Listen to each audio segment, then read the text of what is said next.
Iwi 302.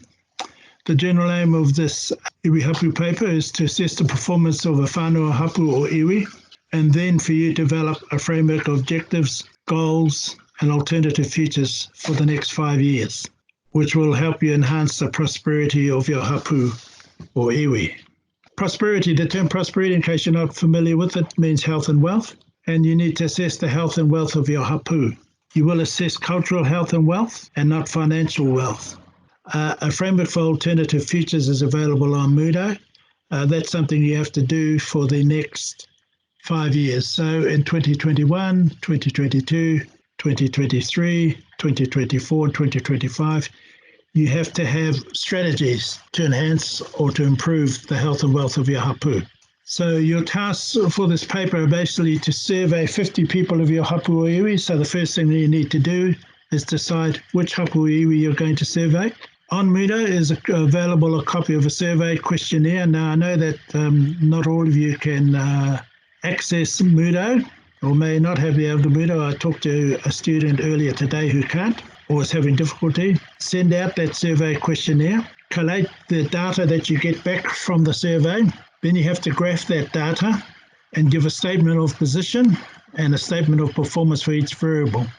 Now, I'm going to explain those terms to you in a little while. And the last thing you need to do is having, given those things, include a framework for alternative futures, and that's that 5-year plan, which I just talked about a little while ago. So to survey a hapu iwi, first you've got to select the hapu, then you have to select 3 variables. We're going to talk a little bit more about the variables in a minute, but I'll just tell you right now, 2 of those variables have to be human variables, and 1 of them has to be a physical variable. The definitions for those variables are given in an article by Whatarangi Winiata entitled Accounting for the Hapu, which is available on Mudo, and I commend you all to read it because it will help you understand why you survey your hapu and iwi and the things you should survey them about to help improve their health and wealth or to improve their performance. So you have to survey 50 members of your hapu or iwi, 25 wahine and 25 tāne. There must be 5 age groups, and the age groups are 16 to 25 years, 26 to 35 years, 36 to 45 years, 46 to 55 years, and 56 and over, 56 plus years. So that's 5 groups, and there must be 5 wahine and 5 tāne in each of those age groups. The next thing you need to do is select 3 variables, and you've got to survey your hapu, your selected hapu or iwi about. Te reo Māori must be 1 variable. You've got no choice about that. So one of your variables has to be te reo Māori. You must then select 1 other human variable and select 1 physical variable. The 17 variables are listed on the survey questionnaire, which is available on Mudo. So you need to go on Mudo to see the survey questionnaire. And on it, there are 10 human variables and 7 physical variables. The definition of those variables are best explained in Whatarangi's article, so I commend you to read that article so you have a good understanding of what he means by human variables and what I meant by physical variables. And a list, all of those variables are also listed on the survey questionnaire. As I just said, a survey question is available on Mudo. You must have 2 other variables together with te reo Māori. And I said the 2 other variables must be 1 human variable, 1 other physical variable. And that's why I think I need to edit this PowerPoint because it's too long.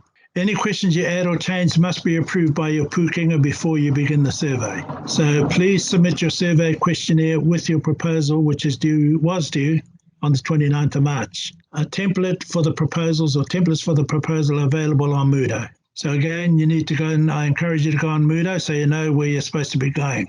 In terms of surveying your hapu and your iwi, I suggest you work smart and not hard. And one way of working smart is to survey the hapu you studied for iwi 201 or the iwi you studied for iwi 101. One reason is because you've ever established a whanaungatanga relationship with them. For that hapu iwi, you need to gain, just to re-emphasise, survey 25 wahine and 25 tāne in the 5 age groups we discussed. And all that information is listed on the survey questionnaire. There's a number of survey methods. The first one, which I'm going to talk about, is kanohi ki te kanohi. Well, that's a bit impractical at the moment because of the coronavirus and all of us being in lockdown. So that definitely would not be a good idea, especially if they're over 70 years of age, because you shouldn't be visiting them or talking to them kanohi to kanohi. But the reason I suggested that before we had the lockdown, and I suggest if you do interview kaumātua queer that you choose another method to interview them by and ensure they're active in your hapu o iwi and your atu marae, because they'll be able to help you better than somebody that isn't. So they can give you information that will help you with your statement of performance. When you do your survey, you should keep the contact details for those hapu members so that you can go back to them and interview them later if you need to. Other survey methods you can, and these are the sorts of methods you can use at the moment, because face-to-face or kanohi ki te kanohi is not an option at the moment. You can do telephone calls and emails. You can use Zoom. On Facebook, there's often Hapu and Iwi page. Hapu is at Te Rewa Marae in Ruatoki, and she was going to put her survey questionnaires up on the Hapu or Iwi page. You can do video calls, you can do Instagrams, you can use other social media, you can use Google Docs, SurveyMonkey, although SurveyMonkey, I think it's after 10 or 20 people you interview, you have to start paying dollars. So if you don't want to pay dollars, probably SurveyMonkey is not a good option. Some of these survey methods are discussed on Moodle. So again, if you want to look at different methodologies, have a look on Moodle. There's information about survey methods on there. You have to collate your data when you start getting your survey questionnaires back from the people who've responded. I mean, they can be pretty quick. I talked to a tauira a couple of days ago who sent it out just a couple of days before, and she already had 80 responses. So they can work really fast sometimes. So I hope you're like her and that you got people that are onto it and that will respond, because in 2 days she already had 80 people. The trouble with a lot of the methodologies, though, is that you can't specifically target age groups and gender. So once you get the information back, you have to start sorting them out, sort out the data by gender, by age, and then work out, okay, I've only got 3 people in this gender and I need 2 more. Or else I've got, only 5 tāne in this, or 5 tāne in this age group. Oh, that's fine. So sort them out by gender and by age so that you know who else you need to target to get your 50 people. So having got back your survey, having collated your survey data, you then need to graph it. On Moodle, it'll show you how to do graphing.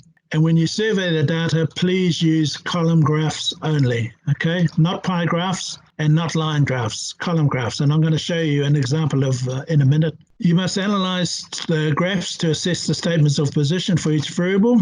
And when you give the position for each of these variables, use raw numbers, not percentages. Don't say 20% of the wahine can do this and 50% of the tāne can do that, because I want you to actual numbers. So use raw numbers. Say 10 can do this and 5 can do that and 2 can do this. So use raw numbers rather than percentages. You must also give a statement of performance explaining how or why the hapu or iwi is in that position.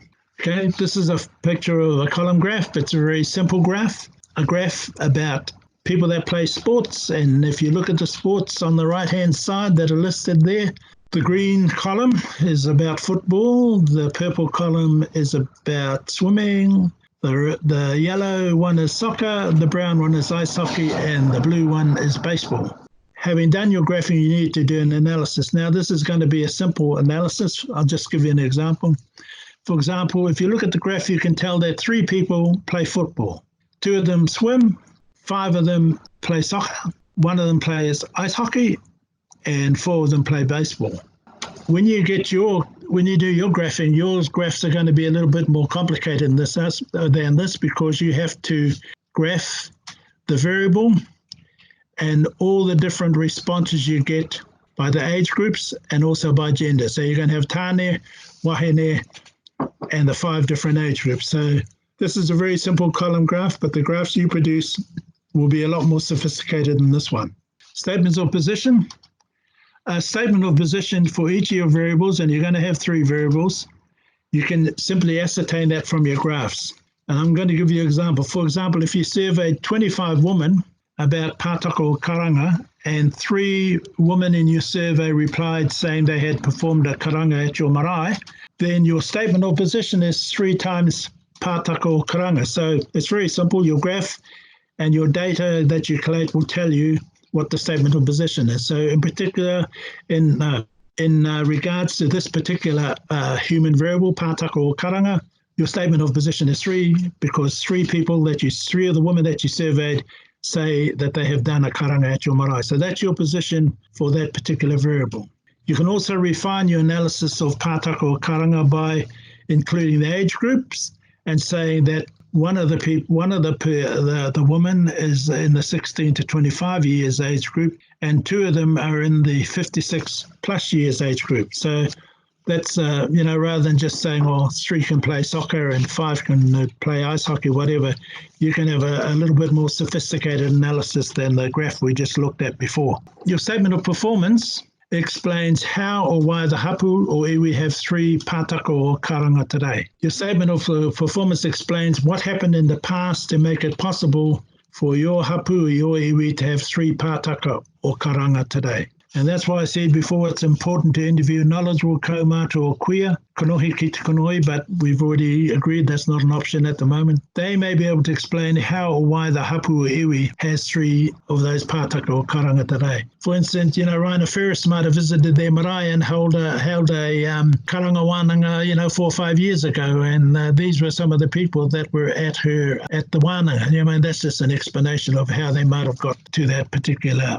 place. So that's a statement of performance. How did the hapu get to where it is today? What happened in the past that means they've got this many pātaka o karanga today? Okay, each of your graphs must include the variable you surveyed, so that should be in the title of your graph. Like, for instance, one of your graphs will definitely be te reo Māori, because that is one of the variables you have to do.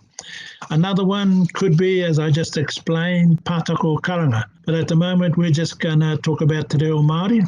So you must have all responses to all questions included on your graph. And as I said before, they must be the survey results for 25 tāne and 25 wahine, and survey results for all 5 age groups. If you're not sure, email me, ring me, or message me on Mudo if you need help. We talked about variables before, and I explained to you that on Mudo, there's a reading by Whatarangi Winiata, and he's compiled a list of 17 variables, and the list that's on the survey questionnaire are Whatarangi's variables. And as I said earlier, there's 10 human variables, and there's 7 physical variables. You must select 3 of those variables. We've already said te reo Māori must be one of those 3 variables, so that means you've got 2 more to select. So you must select 1 other human variable and select 1 physical variable. Now, in terms of frameworks for alternative futures, today, the example I've given you earlier, the hapu has 3 pātaka o karanga, 2 are over 56 plus years. So we or you need to strategize to ensure the hapu has other pātaka o karanga to replace them in the future when they pass. So what you do is you put together a plan for the next 5 years, 2021, 22, 23, 24, 25, and says, this is my 5-year plan to ensure we have more wahine trained to be pātaka o karanga by 2025. There's a framework example on Mudo for you to have a look at. Okay, so I commend you again to go to Mudo and see what that framework on Mudo is. We put it on there as an example for you to look at. And I think that one is about te reo Māori. Okay, this is again, we're talking about the framework for alternative futures. This was what you have to have. The last thing you need to have in your assignment. 2020, the statement of position, which you got from your survey results, is that you have 3 times pātaka o karanga. Your objective for the next 5 years, to increase your pātaka o karanga to 8 by 2025. So at the moment you've got 3. By 2025 you want to have 8, so you need 5 more. So a simple way to do it, and this is only a very simple example, and I don't want you all just to do it like I've shown you. In 2021 you could increase that by 1, so that you now have 4 pātaka o karanga. 2022 by another 1, which makes 5. 2023 by 6. 2024 by 7. You'll have 7. And if you add another 1 in the last year, in 2025, you will have 8 pātaka o karanga. So you need to articulate your strategies to help achieve the objective by the end of 2025. So what are you going to do over the next 5 years to make that happen? What are you going to do in 2021, 2022, 2023, 2024, and 2025 to make that happen. So that by the end of 2025, you've got 8 kai karanga. Okay, but what happens if the 256 plus pātako karanga pass in 23? So instead of having 6 in 2023, 2 have passed away, you've only got 4. Okay, simple strategy is adjust to make 2024, say, and 2025 2 each, so that by the end of 2025, your plan has been flexible enough to get to your objective or to your goal objective of 8 kai karanga or pātako karanga by 2025, using a strategy of 1 a year. But as I said, if suddenly those 2 older pātako karanga pass away, you have to amend your strategy to increase it so that you achieve your objective of 8 by the end of 2025. Okay, these are my contact details. My email's on there. You can message me on Muda. Use message your year 3 students now, so you know how to message. My telephone, well, you can't ring me at the Wānanga. 0800 Wānanga extension 768 will not reply to you at the moment. But my cell phone, my mobile phone, if you need to ring me, is 021 189 4193.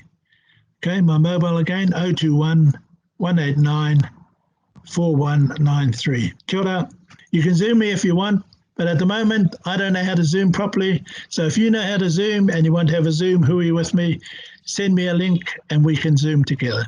Just before we finish, people, a little quote by a man named Gustav Mahler. Gustav Mahler lived from 1860 to 1911. He was a musician, a composer. He composed music. And he came up with this saying, tradition not about worshipping the ashes, it is about preserving the fire.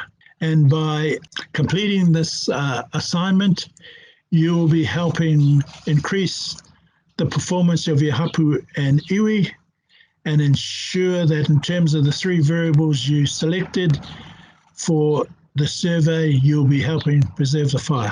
Nā reira, tēnā koutou e hoa mā, ko mutu.